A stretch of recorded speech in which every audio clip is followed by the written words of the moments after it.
देश फक्त त्याच्या सीमांनी बनत नाही, तो बनतो त्या लोकांच्या अतूट विश्वासाने जे आपल्या परंपरा कधीही नष्ट होऊ देत नाहीत.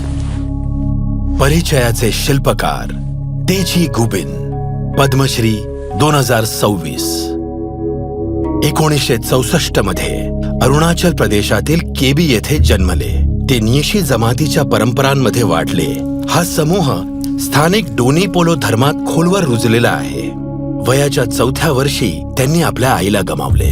यामुळे ते अंतर्मुख झाले.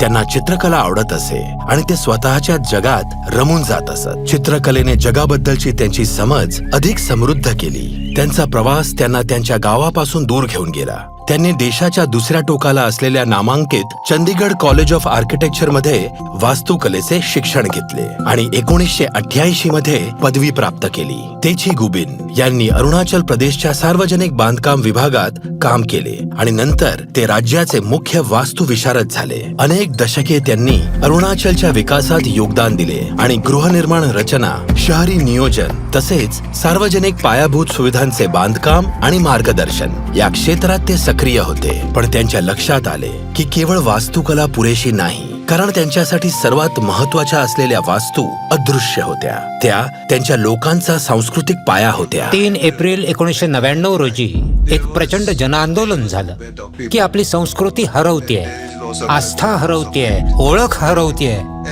आणि मी पाहिलं की आपले लोक त्यांच्या मूळ आस्थेपासून मोठ्या संख्येने दूर जात आहेत.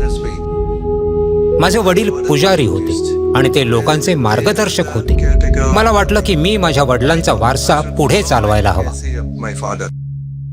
आपला सांस्कृतिक जतनाचा संदेश पसरवण्यासाठी त्यांनी 90हून अधिक गावांचा पायी दौरा केला. अशा भागांमधून प्रवास केला जिथे रस्तेही नव्हते. सर्वात दुर्गम गावांना वाचवणे हे त्यांचे ध्येय होते. त्यांना आढळले की ही समस्या सीमावर्ती भागांपर्यंत पोहोचली होती. तरीही त्यांनी चिकाटी सोडली नाही. 4 दशकात त्यांनी 600हून अधिक डोनी पोलो सांस्कृतिक केंद्रे उभारली. त्यांनी तिबेट, म्यानमार आणि भूतानच्या सीमेवरील प्रत्येक दुर्गम गावात तिरंगा फडकवला आणि सीमावर्ती लोकांचे अस्तित्व, प्रतिष्ठा आणि आपलेपणाच्या भावनेला सक्षम केले. लोक त्यांच्या जबरदस्त प्रयत्नांकडे दुर्लक्ष करू शकले नाहीत. हा एक सामूहिक प्रयत्न होता. मला असा पुरस्कार मिळेल याची मी कधी कल्पनाही केली नव्हती. मला लोकांसाठी काम करायला, त्यांना मदत करायला आवडते आणि मी आयुष्यभर लोकांना मदत आणि त्यांच्यासाठी काम करत राहीन. श्री तेची गुबिन, पद्मश्री 2026. कोटी कोटी नमन.